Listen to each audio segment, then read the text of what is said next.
dada aqui através do YouTube, para os meus alunos do quinto ano.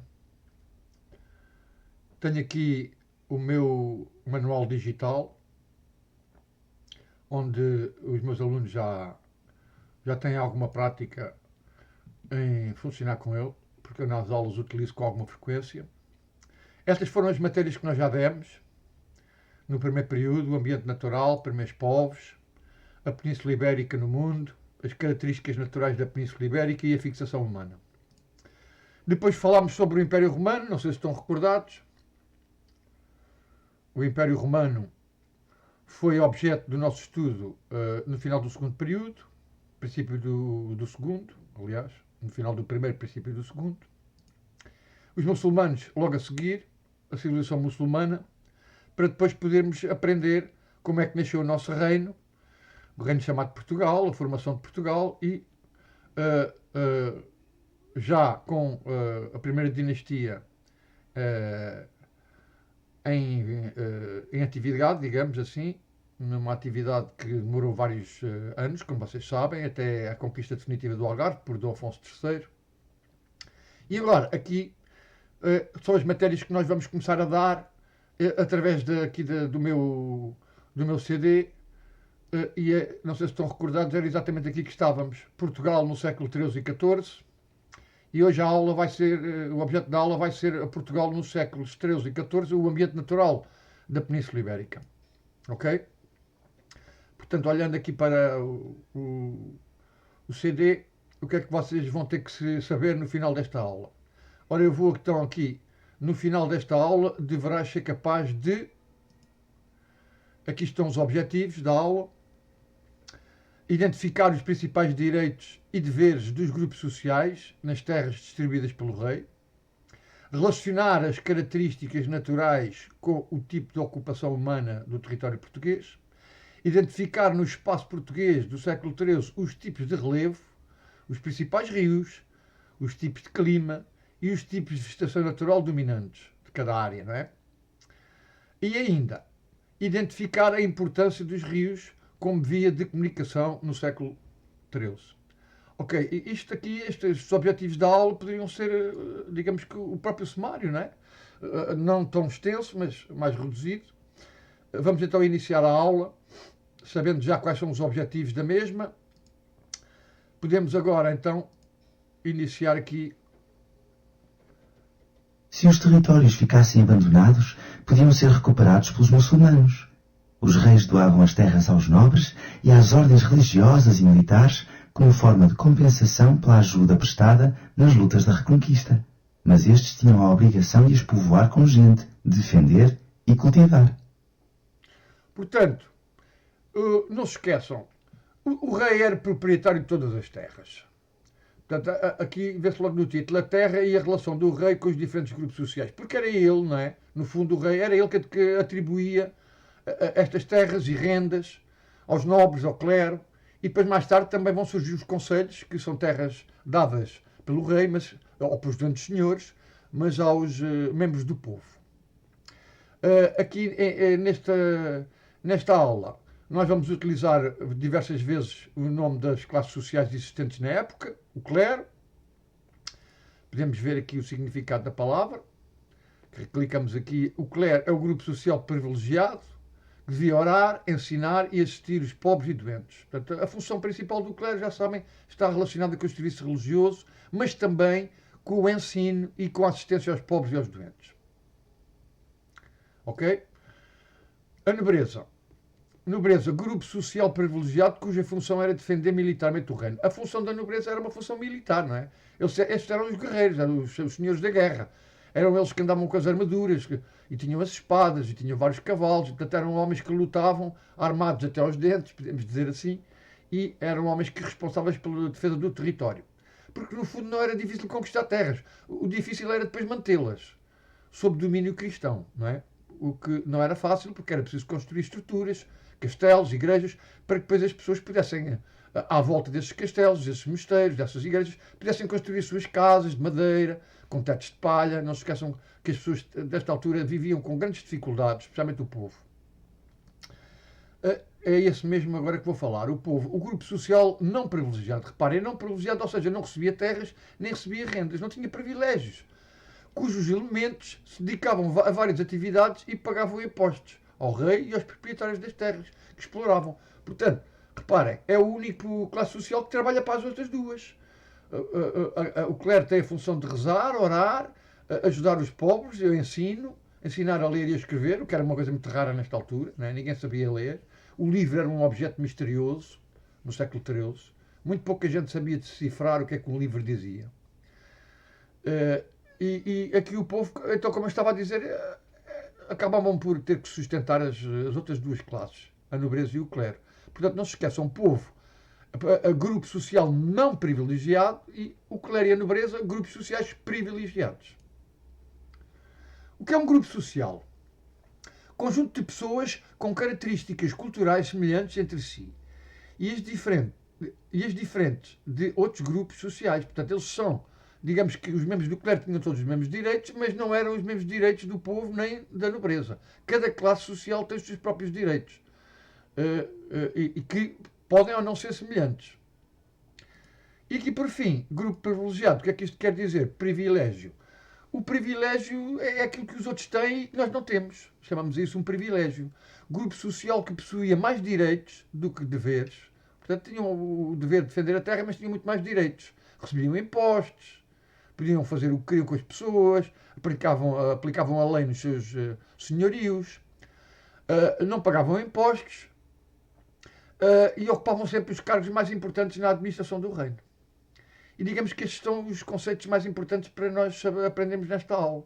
O clero, nobreza, o povo, o grupo sociais, que são estes três, e o grupo social privilegiado, que neste caso havia dois, o clero e a nobreza. E não privilegiado, seria o povo.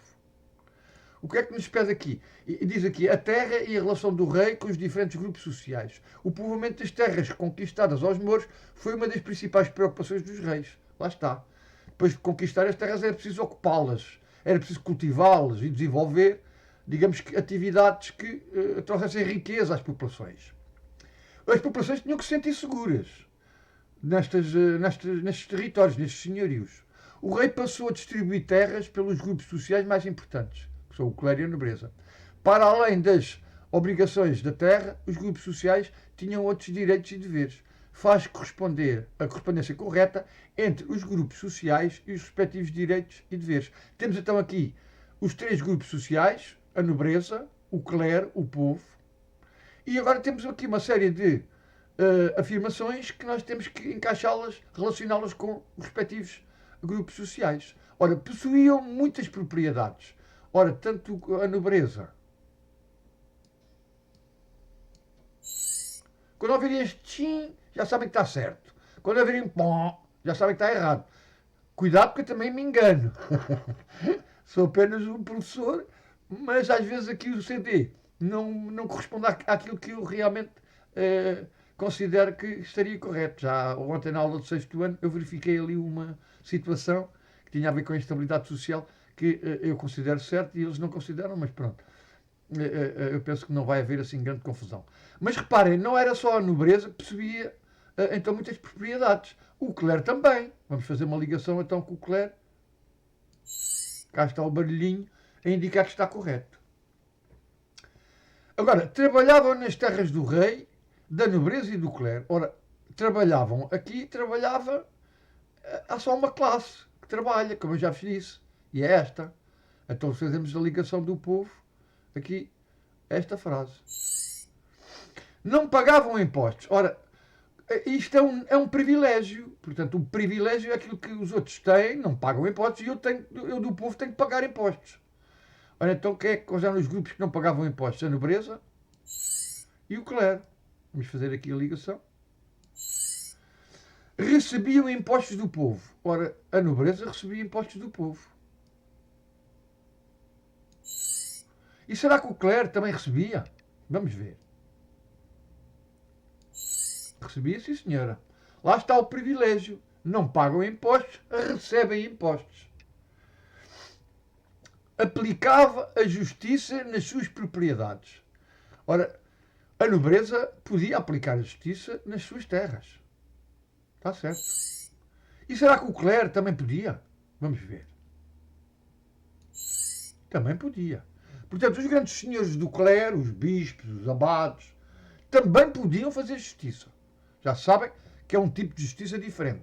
A justiça suprema, que era aquela que dizia respeito à amputação dos membros, ou à mesma pena de morte, só o rei podia decretar, só o rei tinha o direito de poder decretar estas situações, ou seja, a amputação de membros, porque eles cortavam os braços e as mãos a quem roubava, por exemplo.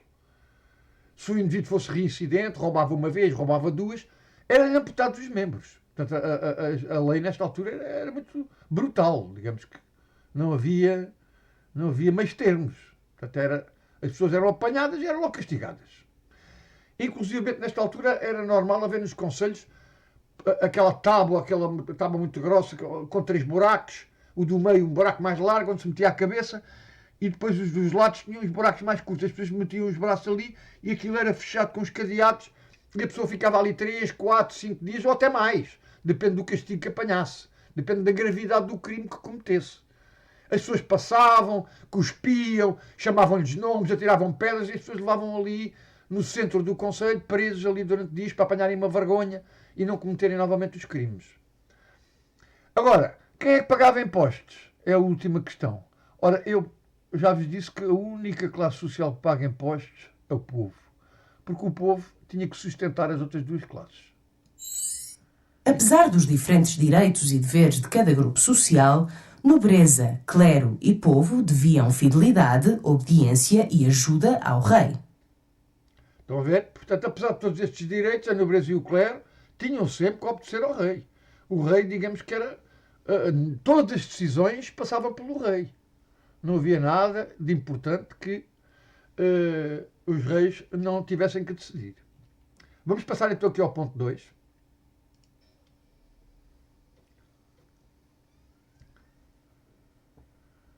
Ora, como vocês sabem, Portugal no século XIII, ou se não sabem ficam já a saber, Portugal no século XIII, as paisagens que nós víamos eram totalmente diferentes das atuais. Os rios eram muito maiores, a natureza estava, digamos que em toda a sua força, florestas que existiam na Europa e mesmo aqui na Península Ibérica eram florestas muito mais densas, com muito mais tipos de árvores, havia muito mais verde. Nesta altura os animais selvagens também eram outros. Havia tigres, havia leões. Quer dizer, nós temos que tentar pensar como as pessoas do século XIII e tentar olhar para uma paisagem que já não existe. Não é? Nós estamos habituados agora a ver cimentos, estradas de cimentos, rotundas. Ora, nesta altura as pessoas não viajavam. As pessoas nasciam, cresciam e morriam no mesmo sítio. Não havia contacto entre as populações do século XIII. Só a partir do século XIV é que começa a haver já as feiras e algum comércio local, mas mesmo assim as pessoas não arriscavam sair das suas terras porque corriam muitos perigos, não é? Quem viajava corria muito perigo. Tanto podia ser atacado por bandidos, assaltantes, como podia ser atacado por animais selvagens. Os lobos nesta altura eram muito ativos, as matilhas de lobos. As pessoas tinham muito medo dos lobos. Os lobos atacavam as aldeias, matavam as pessoas, roubavam as crianças. Portanto, os lobos eram muito temidos nesta altura. Vamos então ouvir aqui esta animação relativa ao nosso ambiente natural e às nossas características aqui do clima, do relevo, dos solos, dos rios que existiam nesta altura, ok? Vamos lá então ouvir. As características naturais de um determinado território, tais como o relevo, os rios, o clima e a vegetação natural, determinam a sua forma de povoamento e de exploração. No século XIII, Portugal apresentava algumas características naturais diferentes das da atualidade. Por um lado, a natureza alterou-se por si própria. Por outro lado, sofreu a ação do ser humano. No norte de Portugal, a abundância de serras e planaltos, rios e florestas fez com que a população vivesse em comunidades separadas pelo relevo e protegidas pelas muralhas de algum castelo. No sul do país, predominavam as planícies, e por isso as comunidades tinham maior facilidade de comunicação e não necessitavam de viver tão concentradas. Os rios eram menos abundantes e a vegetação formava sobretudo matagais.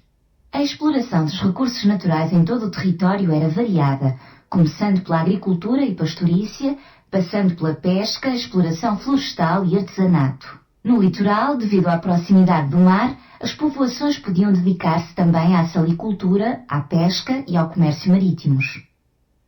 Ora, então se tiveram com atenção aqui este pequeno videozinho, foram aqui ditas muitas coisas, vocês têm que estar com atenção enquanto o vídeo está a correr, para poderem ouvir, porque depois os exercícios que vêm a seguir até estão relacionados exatamente com aquilo que a menina disse, não é?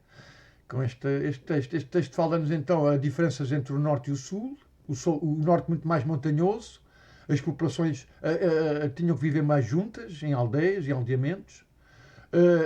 Era uma zona com muito mais rios, com muito mais facilidade de comunicação, através dos rios, mas o sul era efetivamente onde as pessoas menos arriscavam quando comunicavam entre as várias povoações. O sul, como vocês sabem, tem características de planície, são terrenos planos, muito mais apropriados para a agricultura, mas, no entanto, a maior parte da população concentrava-se a norte, como ainda hoje acontece, não é?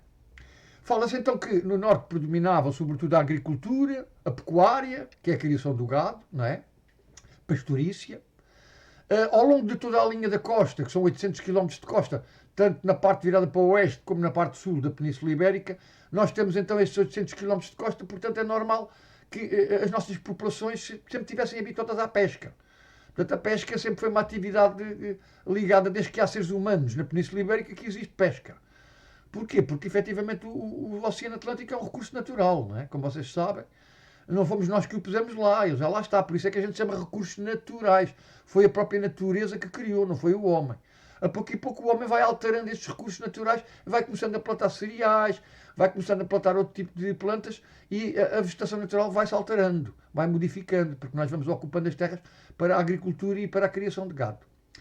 Uma atividade que se fala aqui, que era muito importante, era a exploração da floresta. Como eu já vos disse, a floresta era muito densa, muito abundante, portanto, desde madeiras a lenhas, desde mel, a resinas, portanto, tudo existia na floresta. A caça, estava-me a esquecer da caça. A caça é uma atividade já praticada desde os homens da pré-história.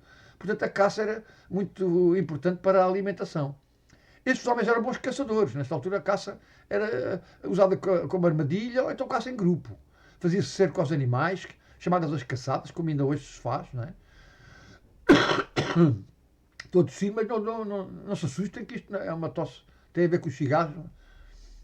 Portanto, falta-me falar de uma atividade que vocês ainda não ouviram e sabem que o professor na aula já falou. Ora, que atividade será essa? E que tem a ver com a linha da costa, e tem a ver com o mar quando avança e recua, vai deixando de ficar aquelas poças de água que depois evaporam, e o que é que fica lá, meus amigos? O sal. É o sal. Portanto, a salicultura é uma das atividades também que acompanha a pesca. Portanto, não se esqueçam, já temos agricultura, já temos criação de gado, já temos a pesca, já temos salicultura e silvicultura, que é a exploração da floresta. Portanto, já temos aqui 5 atividades que foram ditas neste texto, neste pequeno vídeo. Vamos agora passar então aqui ao ponto 3. Provavelmente haverá exercícios relacionados com isto que foi dito agora.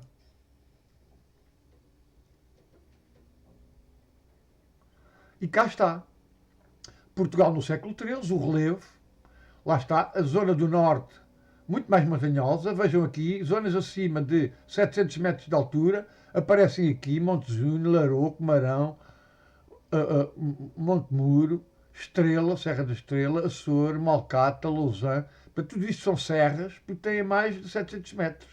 Depois temos as zonas entre 400 e 700 metros de altitude, as zonas entre 200 e 400, e lá vem então as zonas da planície, típicas aqui do Alentejo e também aqui do Algarve. Portanto, norte montanhoso, o sul e o centro, zonas de planície. Portanto, em que zona de Portugal predominam os planaltos e as montanhas? No sul? No norte? Litoral ao pé do mar, interior afastado do mar. Estes dois conceitos, norte-litoral e norte-interior, já foram trabalhados na aula. Aliás, no primeiro período falámos nestes conceitos. Litoral, terras do litoral, terras próximas do mar. Terras do interior, terras afastadas do mar. Então, quais eram as terras afastadas do mar? onde predominam então os planaltos, que são terras planas, mas em grande altitude. Não se esqueçam do conceito de altitude. É a medida na vertical, desde o nível do mar até o lugar que queremos medir. É esta a noção de altitude. É diferente da altura. A altura nunca varia. Né? Eu tenho aqui o meu telemóvel, ele tem a mesma altitude. Ou tem a mesma altura? Tem a mesma altura. Agora, se eu subir mais, aqui está com mais altitude. Aqui está com menos altitude. Mas a altura não mudou. Portanto, cuidado com estes termos. A altura não é a mesma coisa que a altitude. Então, vamos fazer a ligação. Desculpem. Vamos fazer a ligação correta. Era no norte interior que predominavam os planaltos e as montanhas. Ok. Então aqui, penso que o exercício está completado. Aqui carreguei na rápida de sem querer. Este botão Vou apagar. E vou então novamente repetir, que é para isto ficar tudo certo, porque são uma série de exercícios que vêm logo de seguida, e se a gente se enganar no primeiro, depois eles já não deixam recuar. Temos de fazer aqui umas batotinhas. Então, vamos lá repetir. Planaltos e montanhas predominam aqui nesta zona do norte e interior, porque está longe do mar. Agora ele passa já para a próxima. Aqui está, estão a ver? Passa automaticamente. O relevo não sofreu grandes modificações desde o século XIII. Ou seja, as montanhas, os vales são mais ou menos os mesmos, porque já sabem que os movimentos da Terra são ao longo de milhares de anos. Portanto, isso não se faz sentir em 100 anos. Não é? Já vos expliquei que as fatias do tempo histórico são várias. Nós trabalhamos muito com décadas, que são períodos pequenos de 10 anos, mas também trabalhamos bastante com os séculos, que são períodos maiores de 100 anos. E trabalhamos com milénios, que são 1000 anos. Estão a ver? Portanto, são fatias de tempo totalmente diferentes. É fácil para um professor de História, durante uma aula, passar de um século para o outro, fazer a ligação entre o século XIII e o século XIV, porque são 100 anos de diferença, mas existem aspectos que predominam e continuam de um século para o outro. Não é? Se nós vimos bem, não há uma separação nítida entre os séculos. Nós é que a fazemos para podermos entender melhor o tempo e dividi-lo, não é? Porque saber datas e dividir o tempo é essa a estratégia que eu vos ensinei, saber organizar os acontecimentos históricos dentro das respectivas datas. Né? Saber datas é saber história. Portanto, diz aqui que o relevo não sofreu grandes modificações desde o século XIII até aos nossos dias. Analisa o mapa correspondente e responde às questões. Qual era a serra de maior altitude? É a Serra da Estrela, Caldeirão, a Rábida. Penso que é a Serra da Estrela. Está certo. Passa para a próxima. A próxima pergunta é: qual é a forma de relevo predominante no sul e no litoral de Portugal? Qual é que predomina, ou seja, qual é que existe em maior quantidade? Litoral, olhem aqui, ao longo o meu rato vai passando, é as terras do litoral, junto ao mar. Que cor é que vocês veem aqui? Em todas estas terras. Isto é a cor verde. Então aqui o verde quer dizer que a terra, nesta zona, tem entre 0 e 200 metros de altitude. 0 é o nível do mar, não é? Porque a altitude é a medida na vertical, desde o nível do mar, não é? A contar a partir do nível do mar até ao lugar desejado. Medida na vertical, desde o nível do mar, começamos a contar, o nível do mar é 0 metros, e começamos a contar para cima a altitude, para baixo profundidade. Os mergulhadores, quando mergulham a 20 metros, 30 metros de profundidade. Não é altitude. Mas os paraquedistas, quando saltam dos 10 mil metros, 15 mil metros de altitude. Lá está. Qual é a linha divisória? É a linha do mar. Portanto, aqui vê-se logo que o que predomina são as terras verdes. Portanto, vamos para planícies. Ora, a próxima questão. O relevo não sofreu grandes... aqui o título está igual. Dom Seixo está com um problema. Ele quer criar uma nova aldeia chamada Aldeia da Escola, virtual, num local de baixa altitude, no máximo com 50 metros de altura. E até já marcou algumas localizações. Contudo, há localizações que estão acima dos 50 metros e que, por isso, estão erradas. Arrasta o rato para cima dos locais assinalados com X que têm menos de 50 metros de altitude. Ou seja, menos de 50 metros são só as terras a verde. Portanto, vou arrastar aqui isto. arrasta aqui esta bolinha e coloca nas zonas verdes.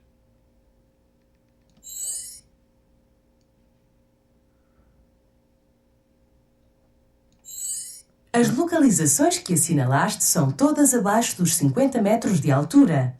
São, por isso, localizações ideais para a aldeia da escola virtual.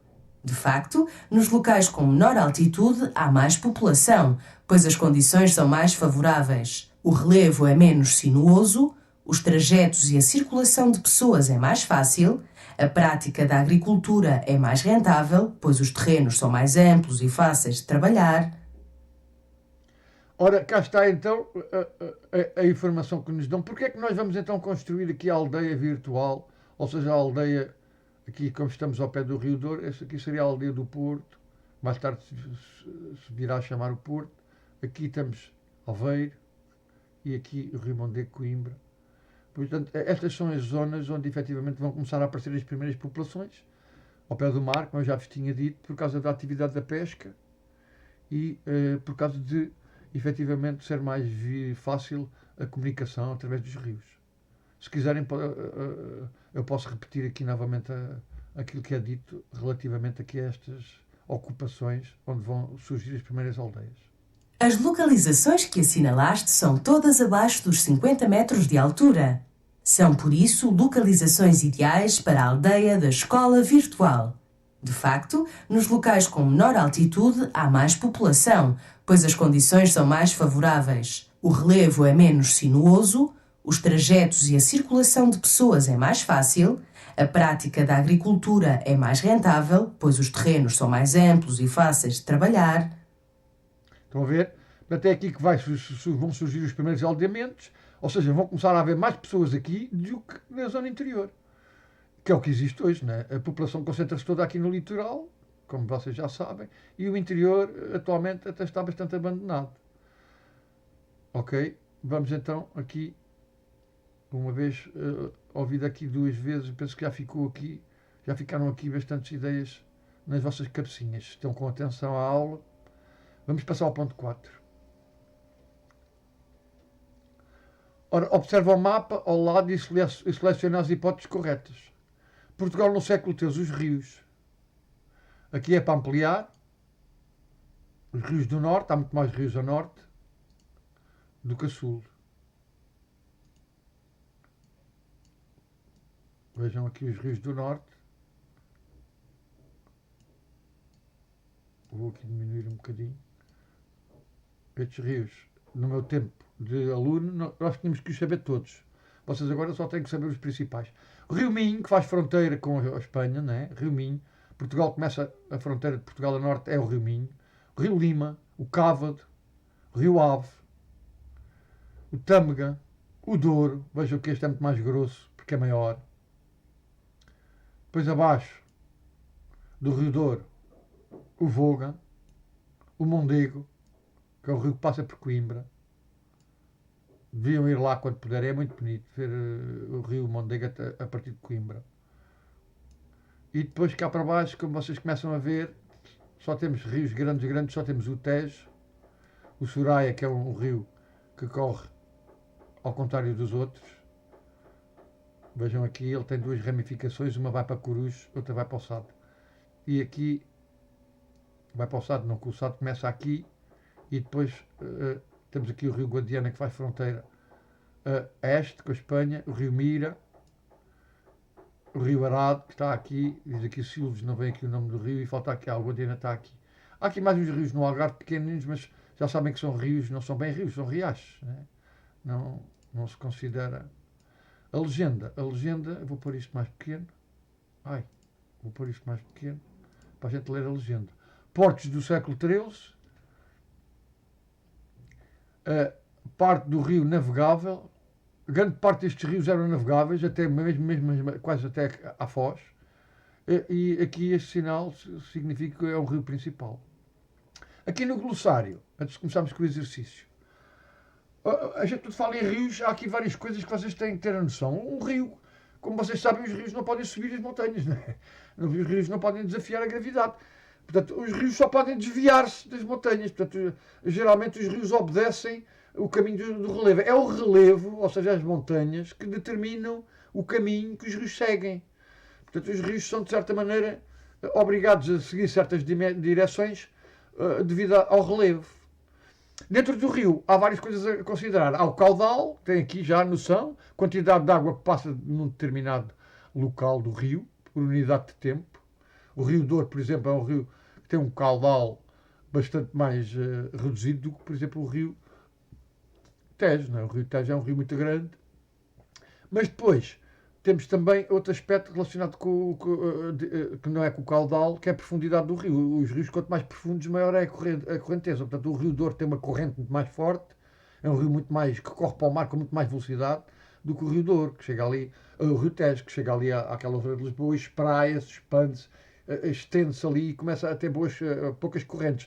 É o ideal para a construção de portos marítimos, como depois vocês vão ver. Portanto, também aqui no rio podemos ter o conceito de margem, a margem entre rios, é também uma palavra que aparece muitas vezes, caudal, rio, profundidade.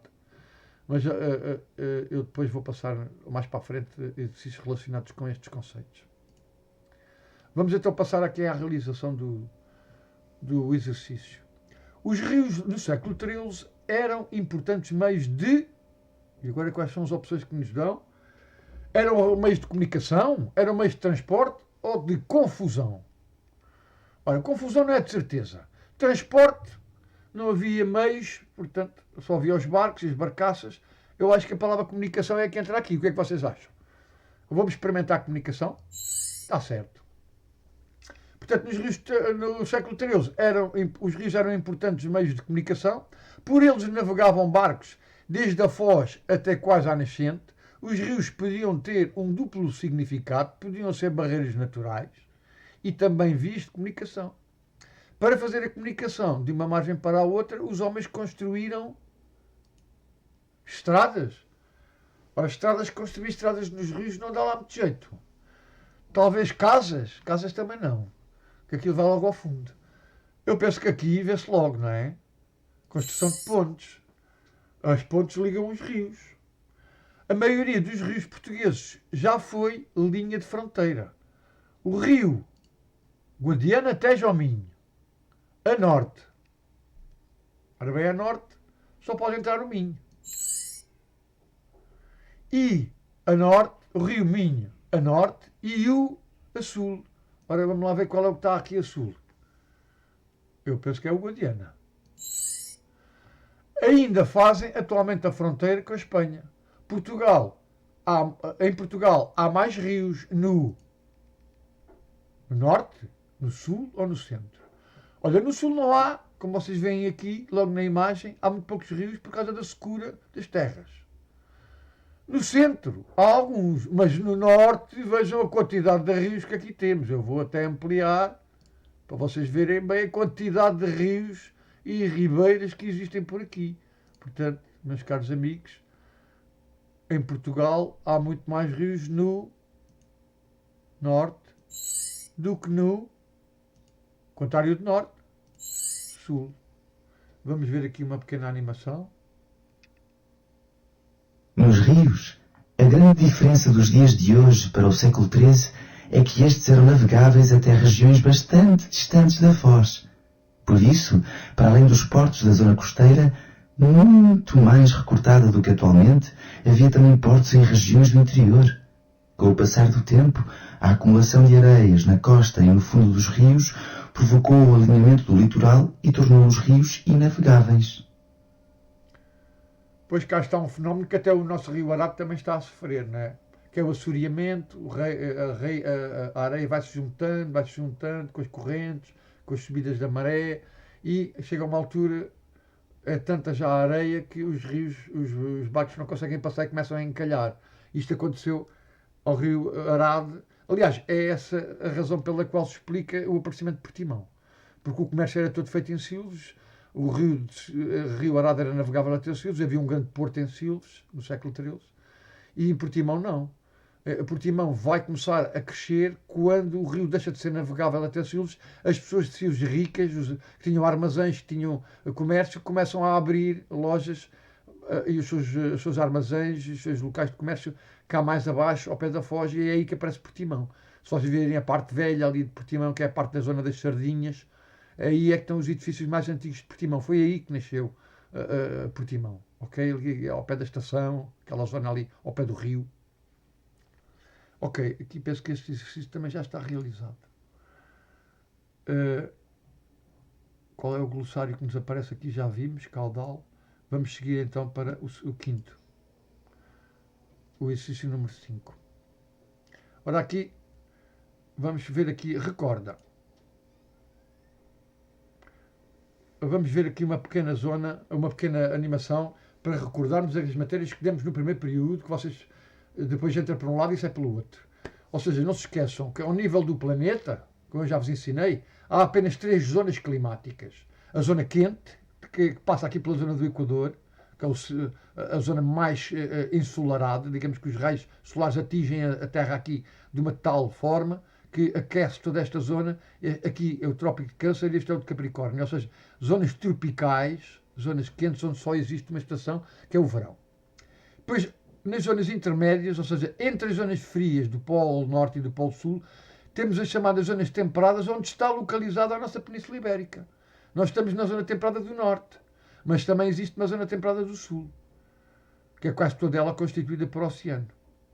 Ok? Tirando aqui a zona da Austrália, que não se vê aqui. Mas, portanto, temos depois as zonas frias do Norte, Polo Sul. Então temos 3 zonas, frias, temperadas e quentes.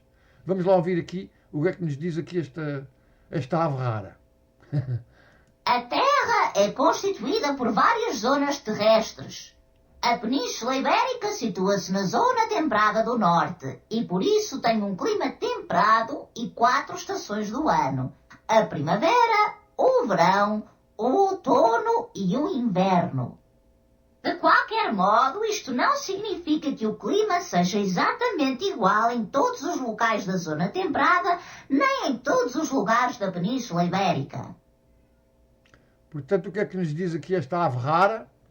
Diz-nos que efetivamente na zona temperada temos 4 estações: a primavera ou verão, o outono e o inverno. E nas zonas quentes só há uma estação, que é o quente, a zona do verão, que é sempre verão. Por isso é que as pessoas vão aqui para as zonas tropicais passar férias. Quer seja verão ou inverno, esta zona aqui está sempre pronta para receber turistas. E aqui o norte é exatamente o contrário. O Polo Norte e o Polo Sul são zonas frígidas, onde só existe uma estação, que é sempre o inverno. E penso que este vídeo está explorado. Vamos ver agora aqui, no que diz respeito ao exercício, ao glossário, o que é que temos, qual é o conceito? O conceito de zona temperada. Portanto, não se esqueçam, é uma das zonas térmicas da Terra situada entre os trópicos e os círculos polares. Portanto, está situada entre os trópicos e os círculos polares, mas o mais importante é que se fixem. Zona temperada, temperada quer dizer tem um bocadinho de frio e um bocadinho de calor. Ou seja, tem a primavera e o verão e tem o outono e o inverno. Cá está. Agora aqui no exercício, Portugal no século XIII, o clima. O Dr. Martinianes está confuso e não consegue montar o mapa de Portugal com a informação meteorológica para apresentar ao rei Dom Dinis. Ajuda-o colocando os símbolos das diferentes condições meteorológicas na área onde, de acordo com a tabela, se verificaram durante o mês de fevereiro de 1278. Ou seja, temos que ajudar aqui este senhor, que se chama o Dr. Martinianes, a dar informação correta ao rei. Não é? Nós temos aqui então temperaturas de 10 graus, 7 graus, 13 graus, temos aqui chuva, precipitação e temos aqui céu enublado. Temperaturas de precipitação, norte litoral, norte interior, sul, temperaturas médias do mês de janeiro, vejam, 9 graus, 6 graus, 12 graus. O interior é mais frio, cá está, o sul é mais quentinho, tem a temperatura mais alta. A temperatura média do mês de julho na zona temperada, 19 graus, no norte litoral, norte interior 24 graus, zona sul 26 graus, mês de julho, cuidado, estamos já no verão, não é? Enquanto que em janeiro estávamos no inverno. Vejam as diferenças das temperaturas, do norte para o sul e do interior para o litoral. no total anual das precipitações, ou seja, chuva, onde é que cai mais chuva? Onde é que o valor é mais elevado? É no litoral, 1110 milímetros. Enquanto que no sul, vejam, 453 milímetros, isto é muito pouca chuva. Então, vamos lá ver como é que a gente resolvia aqui esta questão das temperaturas. Eu, para não confundir muito os alunos e também para não estarmos aqui a fazer coisas erradas, eu vou carregar aqui nas soluções e eu gostava que vocês, como trabalho, passassem então este quadro. Vocês podem sempre ver estes vídeos quando quiserem. Vêm aqui à minha página do YouTube, ou ao meu canal, aliás, e vocês podem ver os vídeos quando querem. Podem fazer pausa, né? Param o vídeo e veem a informação, copiam. Eu penso que este quadro era importante passar para aqui. Vejam as zonas verdes, que eu estava a dizer, né? A zona onde chove mais, maior precipitação. Já sabem que a zona da chuva tem que ser, este sinal tem que vir sempre para aqui, né? Vê-se logo, porque a chuva é no litoral. E aqui no Algarve, o que é que a gente tem? Porque é que os turistas vêm para aqui todos contentinhos? Porque eles querem é isto, não é? O solzinho. Cá está. E assim vamos resolvendo a questão. Eu vou carregar aqui nas soluções que isto completa o resto e depois vocês... Obrigado pela ajuda. Já agora houve a sistematização. O norte litoral tem clima temperado marítimo, com verões e invernos amenos. Durante o inverno, a pluviosidade é abundante. O sul tem clima temperado mediterrâneo, com verões quentes e secos, invernos amenos e a pluviosidade é escassa. O norte interior tem clima temperado continental, com verões quentes e secos e invernos frios e secos. A pluviosidade é escassa. Ok, então o que é que eu gostava que vocês fixassem aqui? Vejam que as cores estão a ajudar, os símbolos já estão colocados, os valores do mês de janeiro, do mês de julho e depois o total em termos de precipitação também já cá estão. E o que é que eu queria que vocês se apercebessem? Que existem aqui 3 climas em Portugal, distintos. Não é? O clima verde, este clima chama-se marítimo, porque está ao pé do mar, e é litoral. Clima temperado, todos eles são temperados, não é? Porque nós estamos na zona temperada, temperado marítimo, temperado continental, porque continental quer dizer interior, portanto para dentro do continente. Ora, aqui, como veem, o céu é muito mais nublado e chove menos, e quando chove, chove em forma de neve. As temperaturas são sempre baixas. No verão é ao contrário, são muito, muito altas aqui. Há uma grande diferença entre temperatura alta e temperatura baixa. E depois temos outro clima, que é o clima do sul, temperado. Este clima aqui é o chamado temperado mediterrâneo, onde nós vivemos, né? Portimão está aqui, e Lagoa. Então, nós temos o clima verde, temperado marítimo, temperado continental, que é este amarelo, e depois este cor de laranja, que é a nossa zona de temperado mediterrâneo.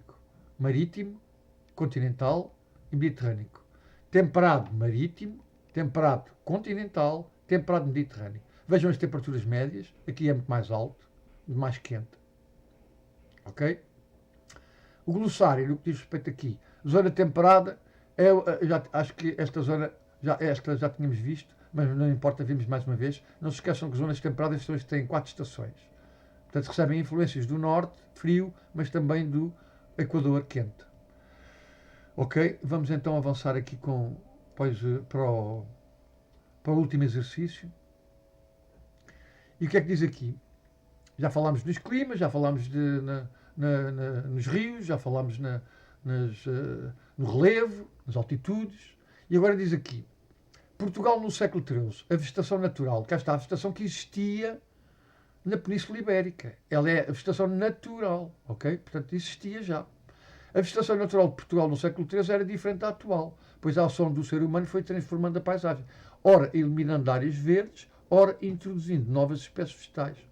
Houve as locuções, ou os vários vídeos, e estabelece a correspondência correta. Depois de ouvir os revídeos, vamos estabelecer as ligações corretas. Temos aqui vegetação natural do norte de Portugal, vegetação natural do litoral, que é as terras ao pé do mar, estas são as terras afastadas do mar, a vegetação natural do sul, da zona que vai desde o Rio Tejo até cá abaixo, ao Algarve. Ok? Então vamos começar por aqui. Já vejo aqui umas bolotas, vejo aqui umas coisitas, uns pinheiros, aqui umas pinhas. Vamos aqui então ouvir. Sou o Carvalho. Gosto de climas frios e por isso cresço no norte de Portugal. Ora, o Carvalho, não se esqueçam deste nome, norte de Portugal. Gosta de climas frios. Então se calhar vou já ligar este com este. Agora vou ouvir este. Sou a árvore onde crescem as castanhas. Encontras-me no norte do país. Já fiz parte de grandes florestas que existiam no século XIII. Ora, as castanhas, nesta altura, não sei se sabem, mas era a base da alimentação. Muita gente não tinha pão, comia castanhas. A castanha servia de pão. É verdade, no século XIII. Portanto, aqui fala-se que o castanheiro era do norte, então vamos fazer a ligação aqui ao norte. Vamos ouvir aqui, então, aqui esta árvore que é bem diferente das outras. Vejam que ela está numa zona mais árida. Sou sobreiro. Do meu tronco extrai-se a cortiça. Gosto de clima quente e seco e, por isso, sou uma espécie vegetal do sul de Portugal. Ora, cá está, do sul. Então está aqui a palavrinha sul. Vamos buscar aqui, vamos ligar. Ai. Vamos ver aqui, olha a bolota. Sou uma azinheira. No século XIII fazia parte de matagais, onde árvores e arbustos se emaranhavam. Tenho folhas persistentes, isto é, duram todo o ano. Ora, aqui parece um termo novo, folha persistente, ou seja, folha que nunca cai. É o caso do pinheiro, por exemplo. Mas depois há a folha caduca, ou seja, há árvores que no verão ganham muitas flores, muitas folhas, mas depois no inverno, no outono, perdem essas mesmas folhas, para conservarem o calor. Portanto, aqui isto será do sul, não é? A vegetação natural do litoral. Vamos mas é pegar aqui no sul e ligar à bolota. Vamos ver que este aqui é que existe por todo o lado. Esta é a planta que se adaptou a todas as zonas de Portugal. É talvez a árvore das mais antigas que existem em Portugal. Sou o pinheiro bravo e desde o século XIII que estou nas zonas próximas ao litoral e também no centro de Portugal. Estão a ver? Vegetação do litoral. Vamos buscar aqui. Falta então a última. Aqui esta vegetação está aqui ao pé do rio. E vamos ver aqui que tipo de vegetação será esta. Os pântanos situavam-se no litoral de Aveiro. Aqui crescem canaviais, juncos e salgueiros.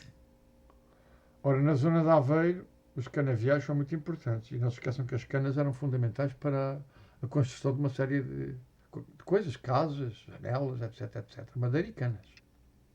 Portanto, meus amigos, onde é que vocês ligariam aqui esta zona dos pântanos? Só pode ser no litoral. Porque eu não estou a ver pântanos no sul e no norte. E pronto, tínhamos o exercício completado. E agora aqui víamos os resultados. Ainda tem aqui mais uma questão. Serra dos Gerês e Évora, local de partida, local de chegada.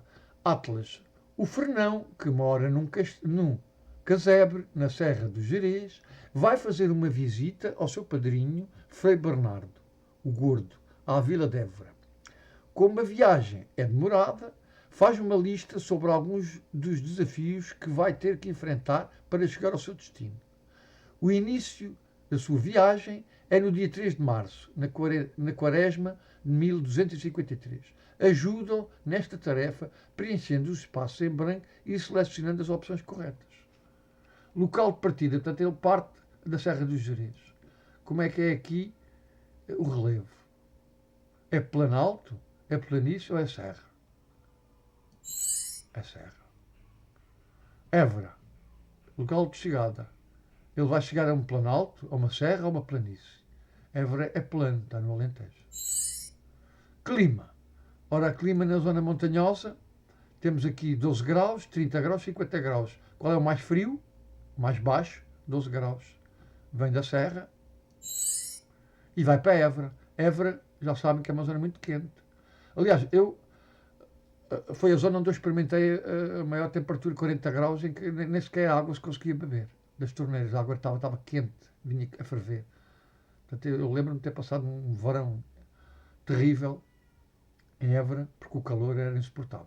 A pessoa sentia-se mesmo mal. Só estava bem ao pé da piscina, ao pé da água, sempre molhar a cara, porque era um calor terrível. E depois, quando caía ao fim do dia, ficava mais fresquinho, mas à noite ficava frio. Portanto, aqui, Évora, temos então o local de chegada, temos que pôr aqui uma temperatura alta, porque Évora é muito quente, vamos pôr aqui os 15 graus. Ora, no que diz respeito à vegetação, lá em cima, na Serra dos Gerês, vejam, O sobreiro não pode ser, que é de cá de baixo do Alentejo. Só pode ser o carvalho ou a azinheira. A azinheira também não pode ser, que é uma zona sul. É uma planta do sul. Portanto, só pode ser o carvalho. E agora, o local de chegada da vegetação natural é diferente. A gente aqui no Alentejo, que é que encontra? Os azinheiras. E agora rios. Que rios terá que passar? Ora, reparem que ele vem da Serra dos Gerês. E vai fazer uma visita até Évora. Portanto, ele tem que se passar por que rios? Tem que passar por Minho? Eu acho que não. E por Douro? Tem. E por Tejo? Tem. Mas antes disso também tinha que passar por Mondego.